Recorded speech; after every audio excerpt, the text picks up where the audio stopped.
Okay, so as promised, अब हम एक रियल लाइफ यूज़ केस देखेंगे कि वो कौन सी सिचुएशन है जहाँ पर कॉल बैक्स एक्चुअली में यूज़ हो सकते हैं।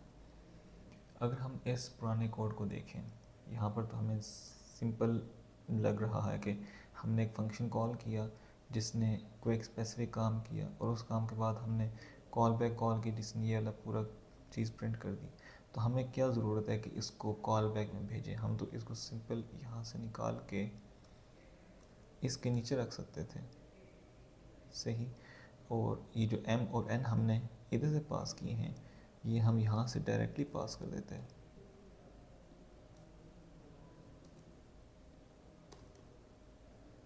तो यहाँ पे हमें किसी कॉल बैक की ज़रूरत नहीं थी, यहाँ पे हमें किसी फंक्शन को कॉल करने की ज़रूरत नहीं थी, और अब ये एग्जैक्टली वैसे ही रिस्पॉन्ड करेगा जिस तरह से पहले कर रहा था। हमने फंक्शन कॉल किया, वो फंक्शन एग्जीक्यूट हुआ, उसके बाद हमने वो चीज़ें जो कॉल बैक के अंदर रखी हुई थी उनको हमने निकाल के इधर रख दिया, तो ये इस तरह रन होना शुरू हो गया।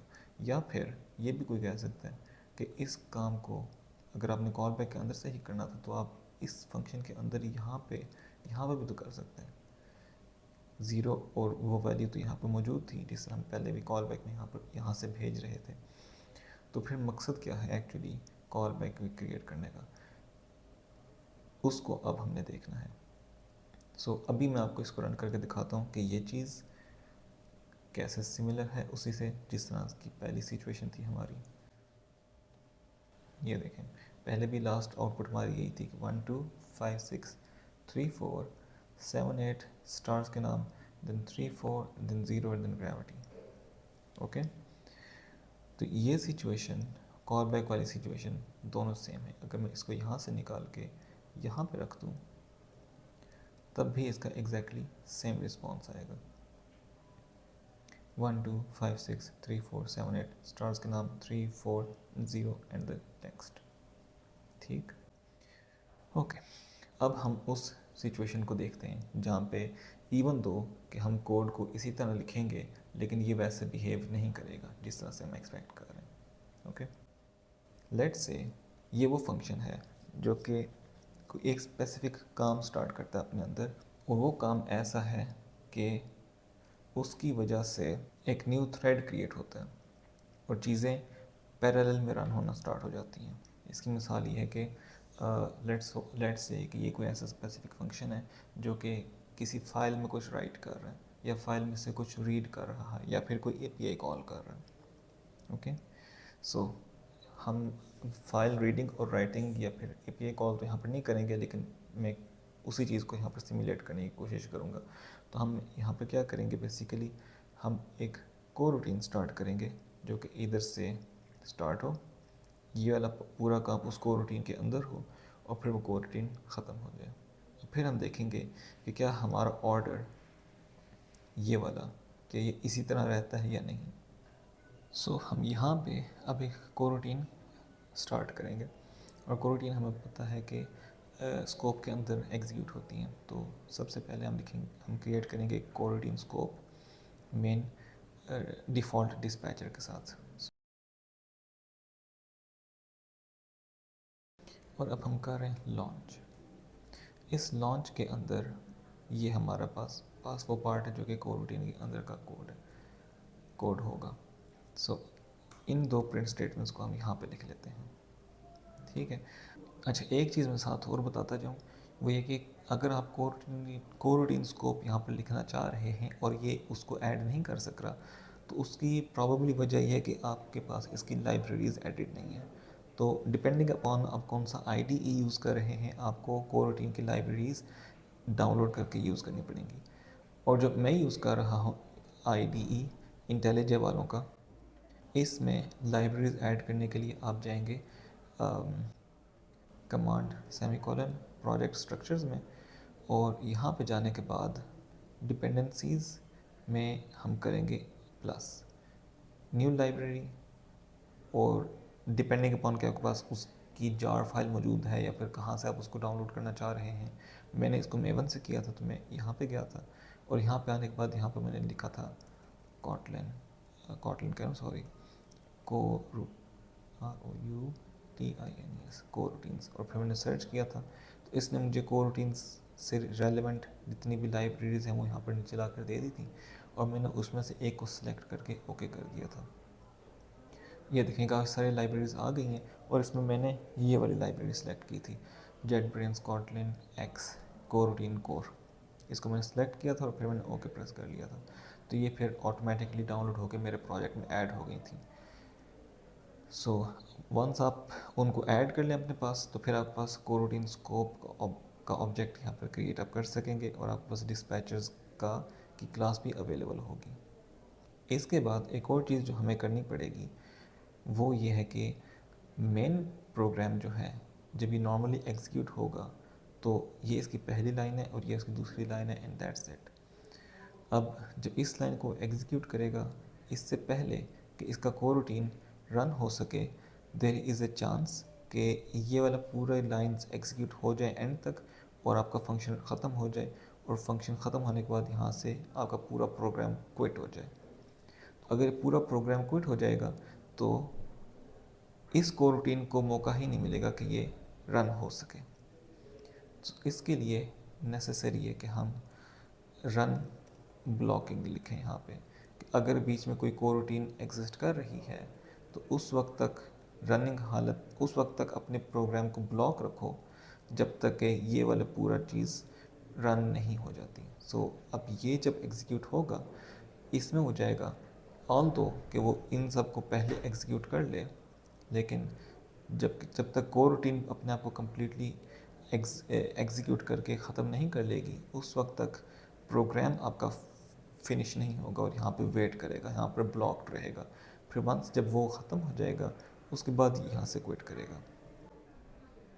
अब जब ये फंक्शन कॉल होगा यहाँ से, तो हम एक कोर रूटीन स्टार्ट कर रहे हैं, उस कोर रूटीन के अंदर ये दो लाइंस एग्जीक्यूट होंगी और उसके बाद कोर रूटीन ख़त्म हो जाएगी। अब हम देखते हैं कि ये सीक्वेंस जो हमारा पहले बना था उस पर कोई फ़र्क पड़ा है या नहीं। सो 1 2 5 6 3 4 7 8 था पहले, लेकिन पहले स्टार्स के नाम आए हैं, फिर आया 3 4 0, फिर टेक्स्ट, और एंड पे जाके आ रहा है 7 and 8। लेकिन कोर रूटीन तो हम यहाँ से स्टार्ट कर रहे हैं, राइट? ये फंक्शन तो हम यहाँ से स्टार्ट कर रहे हैं। ये दो लाइंस इन स्टार से पहले प्रिंट होनी चाहिए, लेकिन ऐसा नहीं होता, और उसकी ये वजह है कि कोर रूटीन सेपरेटली पैरेलल में एग्जीक्यूट होना शुरू हो जाती हैं।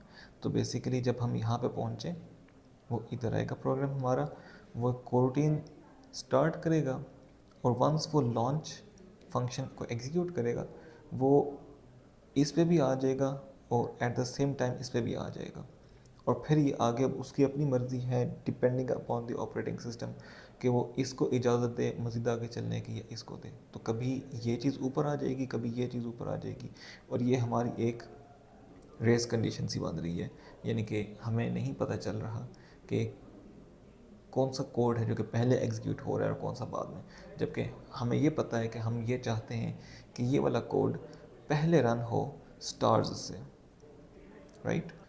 सो अब हम इस चीज़ को कैसे अचीव कर सकते हैं? अब यहाँ पर इसी तरह रखते हुए तो जब भी हम इसको रन करेंगे तो हमारे पास इस बात की श्योरिटी नहीं है कि 7 और 8 इन स्टार्स के नामों से पहले प्रिंट हो। तो इस चीज़ को अचीव करने के लिए अब मैं आपको दिखाता हूँ कि कॉल बैक कैसे यूज़ होता है। अब यहाँ पे हम क्रिएट करेंगे कॉल बैक, जो एक एम्प्टी फंक्शन है, एम्प्टी फंक्शन सॉरी कह रहा हूँ, जिसके पैरामीटर्स एम्प्टी हैं और वो कुछ भी रिटर्न नहीं करता। And after these two lines are executed हम लिखेंगे कॉल बैक। वो फंक्शन जो कि हम इसमें पास किया जा रहा है उनको एग्जीक्यूट करो इन दो लाइंस के एग्जीक्यूट हो जाने के बाद, और अब ये कॉल बैक हम इसमें पास करेंगे। कॉल बैक कैसे पास होती है? एक अगेन ये चूँकि एक ही पैरामीटर है और लास्ट पैरामीटर है तो हमें इन ब्रैकेट्स की ज़रूरत नहीं है, हम इसको ऐसे भी लिख सकते हैं। तो ये हमारे पास कॉल बैक वाला पार्ट आ गया।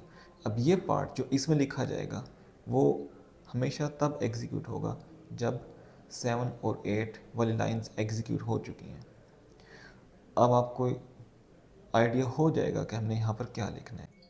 ये वाला सारा पार्ट इधर से कट होके इधर आ जाएगा, राइट।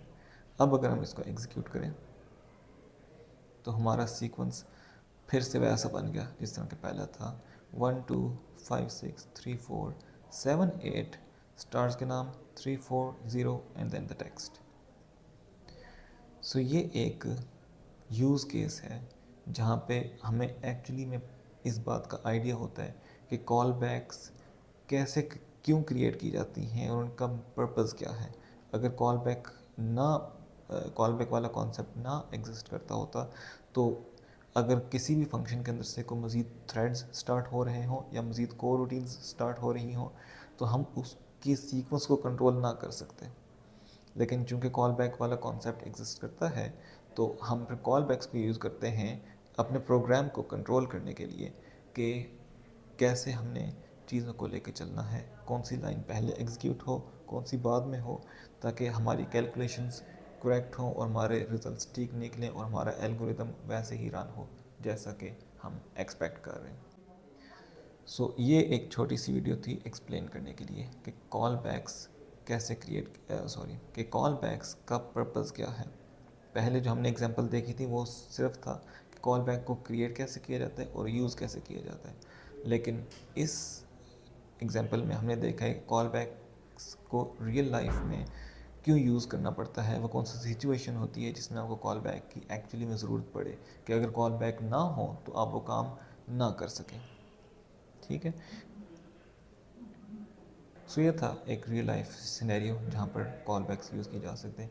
आई होप इससे आपको कुछ सीखने को मिला होगा और अब हम इंशाल्लाह नेक्स्ट किसी क्लास में मुलाकात करेंगे। तब तक के लिए अल्लाह हाफिज़।